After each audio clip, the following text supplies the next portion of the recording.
Hello everyone. आज हम arenes and aromaticity के अंतर्गत बेंजीन व्युत्पन्नों की पार्श्व श्रृंखला अभिक्रियाएं अर्थात side chain reaction of benzene derivatives के बारे में अध्ययन करेंगे। तो बेंजीन व्युत्पन्नों की पार्श्व श्रृंखला की अभिक्रियाओं में निम्न दो प्रकार की अभिक्रियाएं होती हैं। फर्स्ट है पार्श्व श्रृंखला ऑक्सीकरण। तो एक बेंजीन वलय की पार्श्व श्रृंखला में जुड़े हुए किसी भी प्रकार के कार्बनिक समूह जैसे CH3 है, Maithil, ethyl, CH double ethene, CHO, CH2OH आदि का यदि पूर्ण ऑक्सीकरण करवाया जाए तो क्या बनाता है वो COOH समूह और एरोमेटिक कार्बोक्सिलिक अम्ल बनते हैं। अतः मोनो प्रतिस्थापी बेंजीन का यदि हम ऑक्सीडेशन करवाएं तो क्या प्राप्त होता है हमें बेंजोइक अम्ल। पार्श्व श्रृंखला हैलोजनीकरण है सेकंड। तो यदि एल्किल बेंजीनों की हैलोजन वाहक की अनुपस्थिति में एवं प्रकाश व उच्च ताप की उपस्थिति में हैलोजन के साथ अभिक्रिया करवाई जाए तो प्रतिस्थापन की अभिक्रिया बेंजीन वलय के बजाय उसकी पार्श्व श्रृंखला अर्थात एल्किल समूह पर संपन्न होगी। इस प्रकार की हैलोजन प्रतिस्थापन अभिक्रियाओं को पार्श्व श्रृंखला हैलोजनीकरण कहते हैं। जैसे यदि टालुइन की प्रकाश की उपस्थिति में उसके क्वथनांक बिंदु पर क्लोरीन के साथ अभिक्रिया करवाई जाए तो क्या प्राप्त होता है हमें बेंजिल क्लोराइड। जैसे टालुइन है Cl2 के साथ प्रकाश की प्रेजेंस में गर्म करने पे बेंजिल क्लोराइड हमें प्राप्त होता है। तो इसकी सामान्य एलिफैटिक हैलोजन की भांति मुक्त मूलक विधि द्वारा संपन्न होती है। यहाँ प्रतिस्थापन एल्किल समूह में हो रहा है जो अणु का एलिफैटिक भाग ही है। तो इसकी क्रियाविधि को हम निम्न प्रकार से प्रदर्शित कर सकते हैं। Cl2 है, अल्ट्रावायलेट प्रकाश की प्रेजेंस में किस में कन्वर्ट हो जाता है क्लोरीन फ्री रेडिकल में। ये फ्री रेडिकल फिर टालुइन के साथ अटैक करता है और इस यहाँ क्या बन जाता है HCl निकल जाता है और ये फ्री रेडिकल में कन्वर्ट हो जाता है। फिर ये Cl2 से क्रिया करके CH2Cl में बेंजिल क्लोराइड में कन्वर्ट हो जाता है और क्लोरीन फ्री रेडिकल बनता है। इस प्रकार से यह अभिक्रिया चलती रहती है। नेक्स्ट हम देखेंगे बर्च अपचयन। तो बर्च अपचयन या क्षार धातु अमोनिया अपचयन का कार्बनिक अपचयन अभिक्रियाओं में अत्यधिक महत्व है। द्रव अमोनिया में क्षार धातु सोडियम, पोटेशियम या लिथियम को घोलकर उसकी एथेनॉल जैसे किसी प्रोटॉन स्रोत की उपस्थिति में एरोमेटिक यौगिकों के साथ क्रिया करवाई जाए तो एरोमेटिक नाभिक का अपचयन हो जाता है। तो इसे हम क्या बोलते हैं बर्च अपचयन। जैसे बेंजीन है, ये धातु मतलब सोडियम और अमोनिया की प्रेजेंस में एथेनॉल के साथ की विलायक की उपस्थिति में इसका क्या हो जाता है अपचयन। तो ये किस में कन्वर्ट हो जाता है 1,4-साइक्लोहेक्साडाइन या 1,4-डाइहाइड्रोबेंजीन में ये कन्वर्ट हो जाता है। इसका क्रियाविधि निम्न है। बेंजीन है, ये इलेक्ट्रॉन की प्रेजेंस में यहाँ से क्या होगा ये एक इलेक्ट्रॉन ऐड हो जाएगा यहाँ पर, तो ये किस में कन्वर्ट हो जाएगा ऋणायन में कन्वर्ट हो जाता है यहाँ पर। और ये फ्री रेडिकल क्योंकि सोडियम जब Na+ बनाता है तो यहाँ से एक इलेक्ट्रॉन रिलीज होता है। अब ये C2H5OH की प्रेजेंस में क्या होगा यहाँ जो माइनस है वहाँ पर ये H अटैच हो जाएगा और ये मूलक बन जाएगा। फिर एक इलेक्ट्रॉन इसके साथ अटैच होगा तो यहाँ इलेक्ट्रॉन आ जाएगा और ये ऋणायन में कन्वर्ट हो जाएगा। फिर C2H5OH की प्रेजेंस में यहाँ H जुड़ जाएगा तो क्या प्राप्त होगा हमें 1,4-डाइहाइड्रोबेंजीन। तो बर्च अपचयन में द्रव अमोनिया के साथ अथवा अकेले ही प्राथमिक एलिफैटिक एमिनो का भी उपयोग किया जाता रहा है। ये ज़्यादा प्रभावी विलायक होते हैं और उच्च ताप पर कार्य कर सकते हैं और अधिक प्रबल अपचयन माध्यम उपलब्ध कराते हैं। उच्च ताप पर 60 से 130 डिग्री सेंटीग्रेड तक प्रोटॉन स्रोत के रूप में एथेनॉल की भी आवश्यकता नहीं पड़ती। संभवतया उच्च ताप पर अमोनिया अणु ही प्रोटॉन स्रोत का कार्य कर लेते हैं। अमोनिया से प्रोटॉन निकलने के बाद बना हुआ एमाइड आयन NH2- एक प्रबल क्षार होता है और NH2 आयन से प्रारंभ में बना हुआ 1,4-डाइहाइड्रो उत्पाद को 1,2-डाइहाइड्रो उत्पाद में समावयवीकृत कर देता है। यह है 1,4-डाइहाइड्रोबेंजीन। ये NH2 की प्रेजेंस माइनस की प्रेजेंस में यहाँ होगा, एक H निकलेगा और NH3 में निकल जाएगी यहाँ से अमोनिया। यहाँ क्या आ जाएगा माइनस, तो ये वाला यहाँ शिफ्ट होगा, यहाँ डबल बॉन्ड रहेगा, ये वाला बॉन्ड यहाँ से टूटेगा तो यहाँ -4। फिर NH3 की साथ जब क्रिया करवाएंगे तो एक H यहाँ अटैच हो जाता है और NH2 निकल जाता है। तो इस प्रकार से 1,2 डाइहाइड्रोबेंजीन में इसका आइसोमराइजेशन हो जाता है। तो इस प्रकार बनी हुई 1,2 डाइहाइड्रोबेंजीन में कॉन्जुगेटेड सिस्टम में आता है। इसका फिर से बर्च अप चेन होता है और इसका टेट्राहाइड्रो व्युत्पन्न साइक्लोहेक्सीन का निर्माण होता है। ये 1,2 डाइहाइड्रोबेंजीन है। एक इलेक्ट्रॉन यहाँ पर अटैच होगा, ये वाला बॉन्ड यहाँ टूटेगा, ये वाला यहाँ, और ये इलेक्ट्रॉन यहाँ पर आके जुड़ जाएगा तो यहाँ क्या आ जाएगा ऋणावेश, तो मूलक ऋणायन बनता है। फिर ये NH3 की प्रेजेंस में यहाँ एक H जुड़ जाएगा और फिर मूलक में कन्वर्ट हो जाता है। फिर एक इलेक्ट्रॉन अटैच होता है, ऋणायन में कन्वर्ट होता है और NH3 के साथ क्रिया करता है और किस में कन्वर्ट हो जाता है साइक्लोहेक्सीन या टेट्राहाइड्रोबेंजीन में ये कन्वर्ट हो जाता है। अब हम देखेंगे बर्च अप चेन पे प्रतिस्थापित समूह का प्रभाव, effect of substituent group on birch reduction. तो यदि बेंजीन वलय में कोई इलेक्ट्रॉन देने वाला समूह हो तो उसके मूलक ऋणायन की ऑर्थो व मेटा अर्थात 2 व 3 स्थितियों पर इलेक्ट्रॉन घनत्व तो अधिक होता है। अतः ऐसे यौगिक के बर्च अप चेन पर 2,5 डाइहाइड्रो उत्पाद बनता है। ये टालुइन है, जब इसका बर्च अप चेन करवाते हैं तो क्या बनता है 2 और 5 पोजीशन पे डाइहाइड्रो उत्पाद बनता है। तो 2,5 डाइहाइड्रो टालुइन का निर्माण यहाँ पर होता है। इसके विपरीत यदि बेंजीन वलय के साथ इलेक्ट्रॉन आकर्षित करने वाला समूह जुड़ा हुआ हो तो उसके मूलक ऋणायन की पैरा स्थिति पर इलेक्ट्रॉन घनत्व अधिक होगा। अतः ऐसे यौगिक के बर्च अप चेन करने पर 1,4 डाइहाइड्रो उत्पाद बनेंगे। यहाँ पैरा पोजीशन पे इलेक्ट्रॉन घनत्व अधिक है, अतः तो यहाँ क्या बनता है 1,4 डाइहाइड्रो बेंजोइक अम्ल। अब इसका एप्लीकेशन क्या है।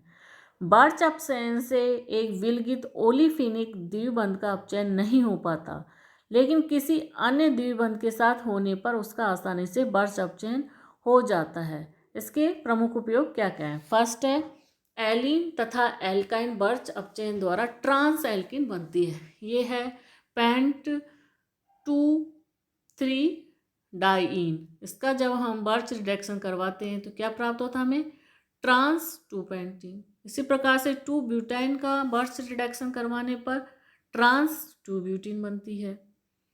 सेकंड है एलिल अल्कोहल व एलिल ईथर जैसे एलिलिक तंत्र युक्त कार्बनिक यौगिक बर्च अभिकर्मकों से क्रिया करके हाइड्रोजन अपघटन संपन्न कराते हैं। अतः एलिल मैथिल ईथर ये क्या करते हैं, किसमें कन्वर्ट हो जाएंगे हाइड्रोजन अपघटन करा के,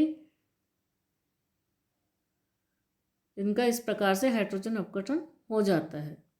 नेक्स्ट है अल्फा बीटा एस संतृप्त कीटोनों का बर्च अपचयन करवाने पर द्विबंध तो संतृप्त हो जाती है लेकिन कीटोनिक समूह प्रभावित नहीं होती। इस प्रकार से संतृप्त कीटोन बन जाते हैं।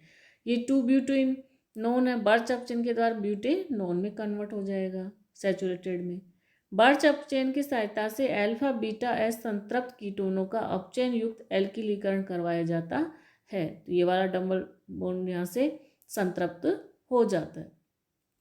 एथेनॉल की उपस्थिति में अल्फा बीटा असंतृप्त चक्रीय कीटोनों का बर्च अपचयन कराने पर ट्रांस कीटोन बनते हैं। ये ट्रांस कीटोन में कन्वर्ट हो जाता है। तो इस प्रकार से बर्च अपचयन का कई जगह उपयोग किया जाता है। अब हम देखेंगे बेंजीन तथा एल्किल बेंजीन। तो इनके बनाने के मेथड्स क्या हैं। तो इनका प्रमुख स्रोत क्या है कोलतार, जिसके प्रभाजी आसवन से विभिन्न एरोमेटिक हाइड्रोकार्बन प्राप्त किए जाते हैं। कोलतार के प्रभाजी आसवन को हम निम्न प्रकार से प्रदर्शित कर सकते हैं।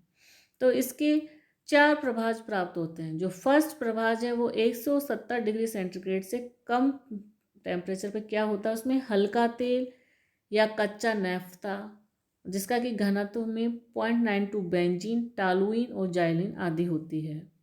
यहाँ जो सेकंड प्रभाज प्राप्त होता है वो होता है 170 से 230 डिग्री सेंटीग्रेड के बीच में, यहाँ मध्य तेल या कार्बोलिक अम्ल होता है, इसका घनत्व 1.01 होता है और इसमें होता है फिनोल, नेफ्थलीन और पिरिडीन। थर्ड प्रभाज होता है इसका 230 से 270 डिग्री सेंटीग्रेड। ये भारी या क्रियोसेट तेल होता है और इसका घनत्व होता है 1.04। इसमें क्या क्या होता है, क्रिसोल, नेफ्थलीन, क्विनोलिन आदि। फोर्थ प्रभाज इसका प्राप्त होता है 270 से 360 डिग्री सेंटीग्रेड के बीच में। ये हरा या एंथ्रासिन तेल होता है और इसका घनत्व होता है 1.10। इसमें होती है एंथ्रासिन और फिनेंथ्रिन आदि होती है। तो 170 डिग्री सेंटीग्रेड पर एकत्रित किए गए प्रभाज का घनत्व चूंकि जल से कम है, अतः इसे हल्के तेल के नाम से पुकारते हैं। इसमें 60 से 65% तो क्या होती है, बेंजीन व उसके सजात होते हैं, और 12 से 15% नेफ्थलीन और 80 से 10% इसमें क्या होता है, फिनोल, तथा 1 से 3% इसमें क्या हो जाती है, अनक्षारीय पदार्थ जैसे पिरिडिन आदि पाए जाते हैं। इनमें से बेंजीन एवं उसके सजातों का पृथक्करण किया जाता है। इसके लिए सबसे पहले सांद्र H2SO4 से इसकी क्षारीय अशुद्धियाँ दूर की जाती है, फिर क्षार NaOH के विलयन से इसमें से अम्लीय अशुद्धियाँ दूर करते हैं और अंत में जल से अतिरिक्त NaOH दूर करने के लिए इसको धोते हैं। इस प्रकार शुद्ध किए हुए हल्के तेल का प्रभाजी आसवन कराते हैं, जिससे कि विभिन्न हाइड्रोकार्बन अलग अलग प्रभाजों में प्राप्त हो जाते हैं। तो इसके अतिरिक्त बेंजीन एवं उसके सजातों को हम निम्न प्रकार की विधियों से भी प्राप्त कर सकते हैं। फर्स्ट है एरोमेटिक कार्बोक्सिलिक अम्लों से। तो एरोमेटिक कार्बोक्सिलिक अम्लों अथवा उनके सोडियम लवणों को सोडा लाइम के साथ गर्म करने पर बेंजीन अथवा उसके सजात प्राप्त कर सकते हैं। बेंजोइक अम्ल है, जब इसको हम सोडा लाइम के साथ गर्म करेंगे तो यहाँ से CO2 निकल जाएगी और हमें क्या प्राप्त होगी, बेंजीन। ऑर्थो सोडियम टॉलोएट से जब NaOH की प्रेजेंस में हम क्रिया करवाते हैं CO के साथ, तो क्या प्राप्त होता है हमें, टालुइन, और यहाँ से सोडियम कार्बोनेट निकल जाता है। सेकंड मेथड है इसका फिनोलों से। तो जब किसी फिनोलिक यौगिक की वाष्प को गर्म जस्त चूर्ण के ऊपर से हम प्रवाहित करते हैं तो OH समूह का क्या हो जाता है, अपचयन हो जाता है और हमें क्या प्राप्त होती है, बेंजीन और जेडोनो निकलता है। इसी प्रकार ऑर्थोक्रिसोल का जब जिंक के प्रेजेंस में क्रिया करवाते हैं तो ये टालुइन में कन्वर्ट हो जाता है और जिंक ऑक्साइड निकल जाता है। थर्ड मेथड है सल्फोनिक अम्ल से।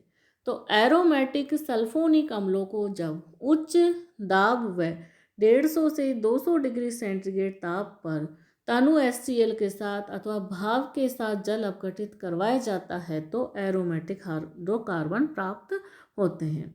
यह बेंजीन सल्फोनिक अम्ल जब HOS के साथ इसका जल अपघटन करवाया जाता है तो क्या प्राप्त होता है हमें, बेंजीन और H2SO4 निकल जाता है। यह है टोलुइन सल्फोनिक अम्ल। जब हम इसका एरोमेटिक सल्फोनिक अम्लों को जब हम उच्च दाब और 150 से 200 डिग्री सेंटीग्रेड ताप पर HCl की प्रेजेंस में जब भापीय जल अपघटित करवाते हैं तो ये टालुइन में अपघटित हो जाता है।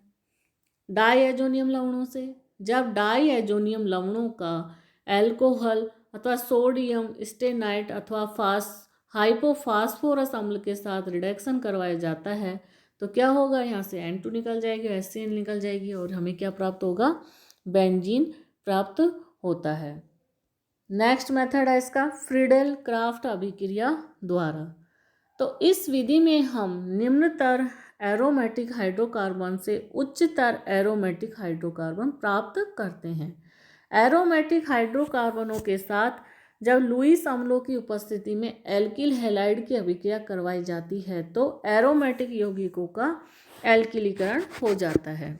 जैसे बेंजीन है, जब हम इसकी मेथिल क्लोराइड के साथ एल्यूमिनियम क्लोराइड के प्रेजेंस में अभिक्रिया करवाते हैं तो क्या प्राप्त होता है हमें, टालुइन। जब बेंजीन जब अम्ल की उपस्थिति में एथिलीन के साथ क्रिया करवाई जाती है तो हमें क्या प्राप्त होता है, एथिल बेंजीन।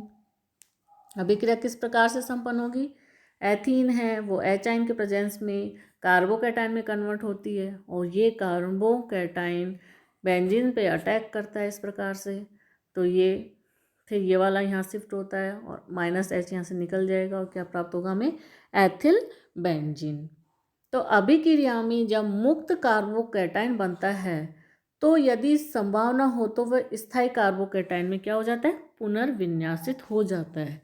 अतः हाइड्रोजन फ्लोराइड की प्रेजेंस में आइसोपेंटीन की बेंजीन के साथ अभिक्रिया करवाने पर टर्सरी पेंटिल बेंजिल मुख्य उत्पाद के रूप में प्राप्त होता है, क्योंकि यहाँ पुनर्विन्यास होता है। ये बेंजीन है, इसकी क्रिया हम किससे करवा रहे हैं, आइसोपेंटीन से हाइड्रोजन फ्लोराइड की प्रेजेंस में। तो क्या प्राप्त हो रहा है हमें, 2-मेथिल 2-फेनिल ब्यूटेन या टर्सरी पेंटिल बेंजीन हमें इससे प्राप्त होता है। इसकी क्रियाविधि निम्न प्रकार से है। तो आइसोपेंटीन की जब एचाइन की प्रेजेंस में क्रिया करवाते हैं तो ये सेकेंडरी कार्बोकैटायन यहाँ पर बनता है, यहाँ पर प्लस आ जाएगा। फिर इसका पुनर्विन्यास होगा, ये वाला हाइड्रोजन यहाँ शिफ्ट होगा और यहाँ क्या आ जाएगा, पॉजिटिव चार्ज। तो ये कार्बोकैटायन क्या होता है, अधिक स्थायी सेकेंडरी की तुलना में। फिर टर्सरी कार्बोकैटायन जब बेंजीन रिंग पर अटैक करता है तो निम्न मध्यवर्ती बनता है, यहाँ पर एच आयन यहाँ शिफ्ट होगा और ये बाहर निकल जाएगा। तो हमें इस प्रकार से स्थायी पुनर्विन्यासित प्रोडक्ट 2-मेथिल 2-फेनिल ब्यूटेन प्राप्त होता है। फ्रीडल क्राफ्ट अभिक्रिया एल्किलीकरण की एक प्रमुख समस्या क्या है कि इसमें पोली एल्किलीकरण हो जाता है और इस प्रकार इच्छित उत्पाद की मात्रा इसमें कम बनती है। तो इसका कारण यह है कि एल्किल बेंजीन समूह सक्रियत करने वाला समूह है। अतः बेंजीन व एल्किल बेंजीन की प्रतिद्वंदिता में एल्किल बेंजीन का एल्किलीकरण अधिक शीघ्रता से संपन्न होगा। बेंजीन को अधिक सांद्रता में लेकर हम काफ़ी हद तक इस समस्या से मुक्त हो सकते हैं। एरोमेटिक यौगिकों का एल्किलीकरण वुड्स फिटिंग अभिक्रिया से भी संभव है। ये ब्रोमोबेंजीन है, जब इसके 2 सोडियम अणु और ब्रोमो CH3Cl मेथिल क्लोराइड की जगह हम क्या क्या क्या ले रहे हैं, मेथिल ब्रोमाइड के साथ करवाएं तो यहाँ क्या प्राप्त होगा हमें, टालुइन, और यहाँ से NaBr निकल जाता है। इसी प्रकार से ऑर्थो ब्रोमोटालुइन की जब 2 सोडियम अणु और मेथिल ब्रोमाइड के साथ क्रिया करवाएं तो ऑर्थोजाइलिन हमें प्राप्त होती है। एरिल मैग्नीशियम हैलाइड ग्रिन्यान अभिकर्मक की एल्किल हैलाइड के साथ अभिक्रिया द्वारा भी उच्चतर एरोमेटिक हाइड्रोकार्बन प्राप्त होते हैं। ये क्या है, बेंजीन मैग्नीशियम ब्रोमाइड। इसकी जब मेथिल ब्रोमाइड के साथ क्रिया करवाते हैं तो यहाँ क्या होता है, MgBr2 निकल जाता है और क्या प्राप्त होता है हमें, टालुइन। तो इस प्रकार से हम फ्रीडल क्राफ्ट अभिक्रिया के द्वारा कई यौगिकों का एल्किलीकरण संभव होता है और हमें उत्पाद प्राप्त होते हैं। Thank you.